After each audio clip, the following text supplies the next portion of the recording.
नमस्कार, आयुर्वा health care के इस अध्याय में आप सभी का स्वागत है।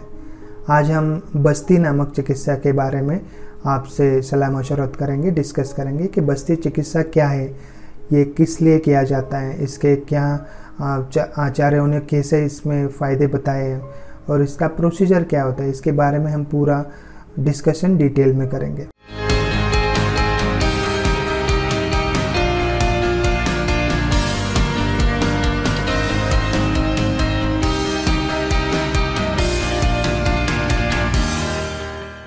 बस्ती चिकित्सा एक चिकित्सा प्रणाली है जिसके कारण गुदमार्ग से यानी एनस से मेडिसिन दिया जाता है।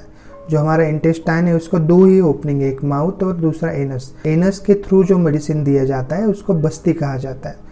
अब बस्ती के मार्ग के अनुसार बस्ती के 3-4 टाइप्स बताए गए हैं, जिसके तहत डिसीज़ वाइज हम अलग अलग बस्ती प्लान करते हैं। तो जो गुदमार्ग से दिया जाता है उसको गुदबस्ती कहा जाता है। जो पक्वाशय के लिए किया जाता है, यानी आपके जो इंटेस्टाइन है उसमें अगर क्लेरिफिकेशन करना है तो उस बस्ती को पक्वाशयगत बस्ती बताया जाता है। जो गर्भाशय में अगर डिफॉर्मिटी है, फीमेल्स में स्पेशली अगर आपको इनफर्टिलिटी जैसी प्रॉब्लम है या पीसीओडी जैसी प्रॉब्लम है, अगर आपका ब्लीडिंग ज़्यादा हो रहा है जिसको डिसफंक्शनिंग यूट्राइन ब्लीडिंग को कहा जाता है, वैसे चिकित्सा में हम गर्भाशयगत बस्ती का इस्तेमाल करते हैं। तीसरा टाइप होता है मूत्राशयगत बस्ती, जिसमें स्पेशल ये पुरुषों में किया जाता है। स्पर्म काउंट की कमी होती है या फ्रीक्वेंट यूरिनरी ट्रैक इन्फेक्शन होता है, उसके लिए मूत्राशयगत बस्ती पेनिस से दिया जाता है। और चौथा प्रकार होता है व्रणगत बस्ती। व्रणगत बस्ती माने अगर कोई डायबिटीज़ का पेशेंट है जिनके ऊंट हील नहीं हो रहे हैं, तो उसके लिए उस स्पेसिफिक ऊंट के लिए जो बस्ती दिया जाता है उसको व्रणगत बस्ती कहा जाता है। तो ऐसे 4 मेजॉरिटी टाइप से आचार्यों ने काफ़ी द्रव्यों क्या यूज़ कर रहे हैं क्या नहीं कर रहे, उसके हिसाब से और अलग अलग टाइप्स इसके बताए गए। तो अब हम डिस्कस करेंगे कि पक्वाशयगत बस्ती एग्जैक्टली क्या है और किसके लिए किया जाता है। तो देखिए, अपना जो इंटेस्टाइन है वो लगभग 25 से 30 फीट लंबा होता है। आप मुंह से अगर शुरुआत करते हैं तो स्टमक तक की लंबाई अराउंड 3 से 5 फीट की होती है। और लार्ज इंटेस्टाइन, स्मॉल इंटेस्टाइन ये मिला के लगभग बचा हुआ 25 फीट लंबाई होती है। तो इसमें होता क्या है, जो भी आप निवाला खाते हैं वो खाने के बाद स्टमक में जाता है। तो डाइजेशन क्या होता है, स्टमक में जब ये खाना आ जाता है तो डाइजेशन में गैस्ट्रिक जूस से स्टमक के अंदर आना शुरू होता है और खाने को डाइजेस्ट करता है, माने उसको शोषण योग्य फॉर्म में, शोषण एब्सॉर्बेबल फॉर्म में कन्वर्ट किया जाता है और उसके बाद धीरे धीरे वो इंटेस्टाइन में खाना भेजना शुरू किया जाता है। तो ये जो डाइजेशन की प्रक्रिया है जो स्टमक में कंप्लीट की जाती है उसको लगभग 3 से 4 घंटे लगते हैं। तो खाना खाने के बाद 3 से 4 घंटे तक अगर आप उसमें पानी नहीं पीते हैं और उसके बाद पानी पीते हैं तो आपको शक्ति प्रदान होती है, आपको एनर्जेटिक फील होता है। जो आयुर्वेद कहता है कि पानी कैसे पिया जाए खाने के समय, अजीर्णे भेषजम वारी जीर्णे वारी बलप्रदम, भोजन मध्य अमृतम वारी भोजन अंते विषप्रदम। माने जब अजीर्ण हो जाता है तब अगर वारी मतलब पानी अगर आप गुनगुना पीते हैं, गर्म करके पीते हैं, तो वो मेडिसिन की तरह काम करता है। और जब खाना जीर्ण हो जाता है, जब डाइजेशन पूरा हो जाता है, जो 3 से 4 घंटे का समय होता है खाने के बाद, उसके बाद अगर आप पानी पीते हैं तो आपको एनर्जेटिक फील होता है। अगर खाने के बीच बीच में आप थोड़ा थोड़ा पानी पीते हैं तो अमृत के समान कार्य करता है। और अगर खाने के अंत में अगर आप एक लोटा पानी पीते हैं, एक ग्लास पानी पीते हैं, तो विष समान कार्य करता है। तो इससे हमें ध्यान में रखना चाहिए कि खाने के एंड में हमें ज़्यादा पानी कभी नहीं पीना है। हमें जब भी पानी पीना है तो खाने के निवालों के साथ घूट घूट पानी बीच बीच में आधा से 1 गिलास तक आप खाने के समय ले सकते हैं। तो ये डाइजेशन प्रक्रिया कंप्लीट होने के बाद खाना आगे चला जाता है इंटेस्टाइन में। तो अब जो हमारा इंटेस्टाइन का जो लेंथ है, हमने जैसे पहले बताया, इससे लगभग 25 से 30 फीट का होता है। तो इसमें डाइजेशन का जर्नी शुरू होता है, एब्सॉर्प्शन का अगला जर्नी शुरू हो जाता है। तो जैसे ही खाना आगे इंटेस्टाइन में चला जाता है तो वहाँ से जो रिक्वायर्ड विटामिन्स, प्रोटीन्स, मिनरल्स है बॉडी के लिए, वो एब्सॉर्ब करना शुरू हो जाता है। और ये होने के बाद धीरे धीरे खाना लार्ज इंटेस्टाइन, स्मॉल इंटेस्टाइन ऐसा करते करते एनस की तरफ, रेक्टम की तरफ पहुंचता है।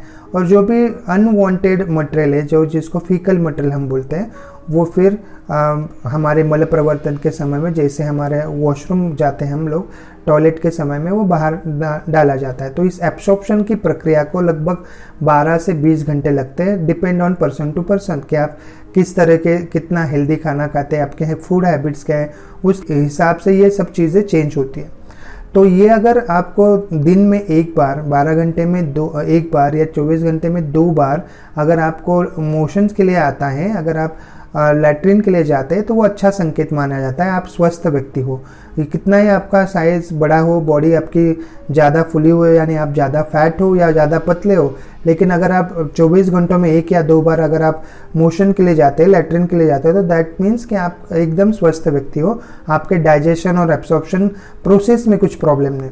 अब प्रॉब्लम आना शुरू कब होता है? जब डाइजेशन हैम्पर होना शुरू होता है। तो जब इंटेस्टाइन में स्टमक से आगे खाना आना शुरू होता है और वो धीरे धीरे स्लोली आगे प्रोग्रेस करता है, निकलता जाता है, ढकेला जाता है, वो स्टमक इंटेस्टाइन के सिलियरी मूवमेंट्स के कारण होता है। ये सिलियरी मूवमेंट अगर हैम्पर होना शुरू हो जाए तो इंडाइजेशन की पहली प्रॉब्लम हमारे सामने आता है। तो ये सिलियरी मूवमेंट हैम्पर होने का मुख्य कारण क्या है? अगर आप आपके किचन में देखेंगे तो आप जब खाना पकाते हो तो लगभग पकड़ लीजिए कि 5 से 10% खाना आपके स्टीम हो जाता है, भाप के स्वरूप में इधर उधर निकल जाता है, और वही खाना जो स्टीम के स्वरूप में निकला हुआ है वो जाके स्टिक हो जाता है।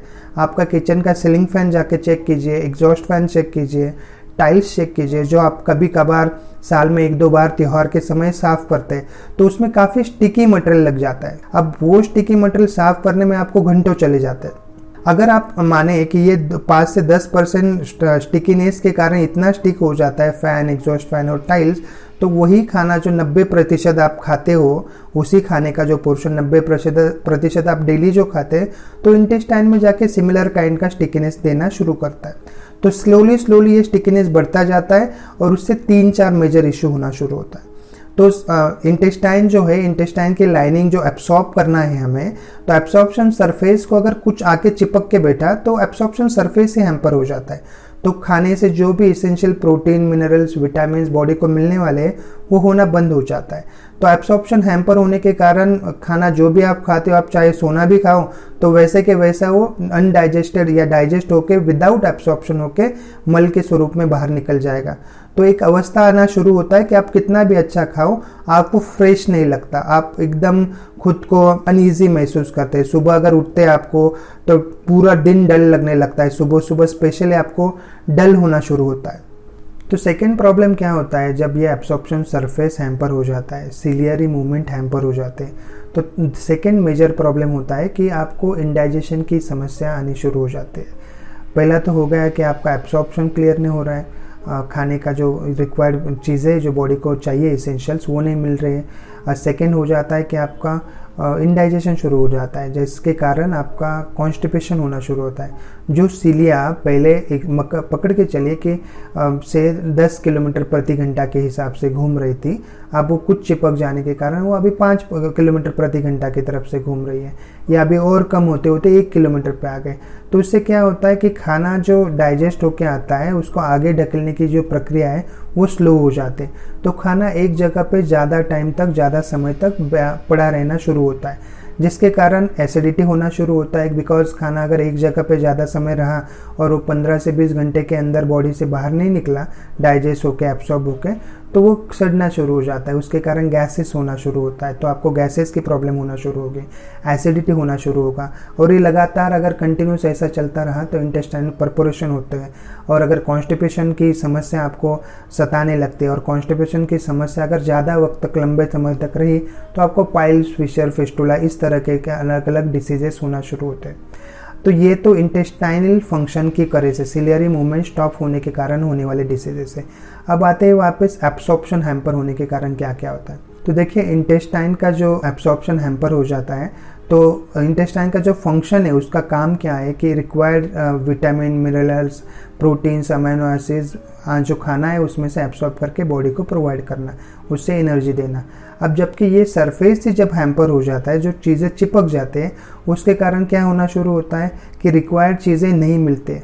तो इंटेस्टाइन क्या करता है, जो चिपका हुआ चीज़ है, जो चिपका हुआ अनवांटेड चीज़ें हैं जो बॉडी से बाहर जाने चाहिए थे, उसमें से कुछ ना कुछ अच्छा ढूंढने की कोशिश करता है। और सालों साल अगर वो वैसा ही अगर आपके इंटेस्टाइन में लाइनिंग में पड़ा रहता है, तो लॉन्ग रन में क्या होता है, इंटेस्टाइन उसी चीज़ों में से कुछ चीज़ें एब्सॉर्ब करना शुरू करता है, जिसको हम टॉक्सिन्स कहते हैं। तो ये टॉक्सिन्स अगर आपके बॉडी में जैसे आँखों में चले जाए तो आँखों की समस्या देना शुरू करोगे, स्किन की तरफ चले जाए तो स्किन की समस्या होगी, आपके यूट्रस में चला जाए तो आपको पीरियड्स की समस्या होना शुरू होगी। You name the disorder and you find the solution here, कि इस तरह से हर एक डिसऑर्डर इस जगह से होना शुरू होता है। तो आपको इंटेस्टाइन क्लीन करके ही सब चीज़ों को हम जड़ से क्लियर कर सकते हैं। अगर किसी को मान लीजिए 5-10 साल से कॉन्स्टिपेशन की हिस्ट्री है और ये एब्सॉर्प्शन सरफेस हैम्पर हुआ है, उसको डल लग रहा है, जो उसका कलर था ब्राइट कलर था वो डार्क होना शुरू हो गया है, तो उस टाइप के पेशेंट को धीरे धीरे वो कैंसर की तरफ बढ़ना शुरू होते हैं।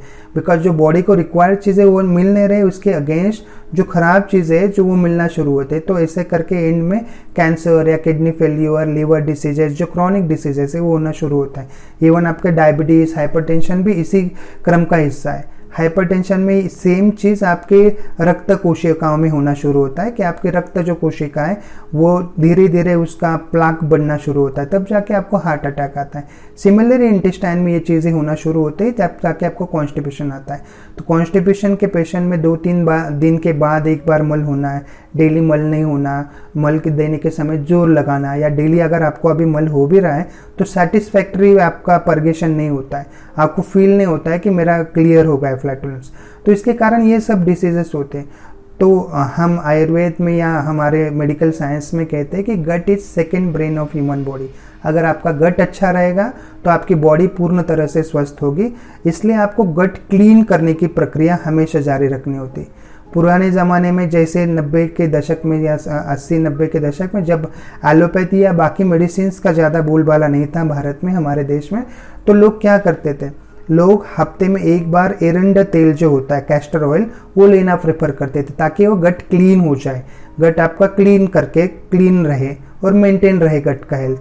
अब धीरे धीरे क्या हो रहा है कि अगर आज के डेट में आप कुछ भी खाना खाते हो और आपको लूज मोशन लगता है तो आप तुरंत डॉक्टर के पास जाके या कुछ मेडिकल के पास जाके मेडिसिन लेके उस लूज मोशन को रोक देते।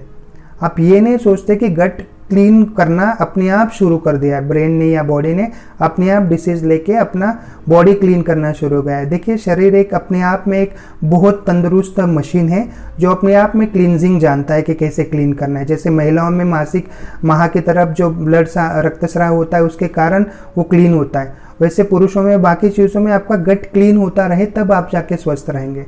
आप अनवांटेड अगर आपको लूज मोशन लगते हैं तो वेट कीजिए, ठंडा पानी पीना शुरू कीजिए, जितना पानी पियोगे आप उतना लूज मोशन बढ़ेगा। जैसे आपको लगेगा 5-10 बार हो गया अभी और सिर्फ वाटर ही आ रहा है अभी मोशन में, तो आप गर्म पानी पीना शुरू कीजिए। थोड़ा सा घी गुनगुना करके घी एक 50 से 100 ml पी लीजिए और उसके ऊपर गर्म पानी पी लीजिए। आप देखिए 2-3 बार के बाद आपके लूज मोशन अपने आप रुक जाएंगे। हर चीज़ के लिए दवाई लेने की ज़रूरत नहीं।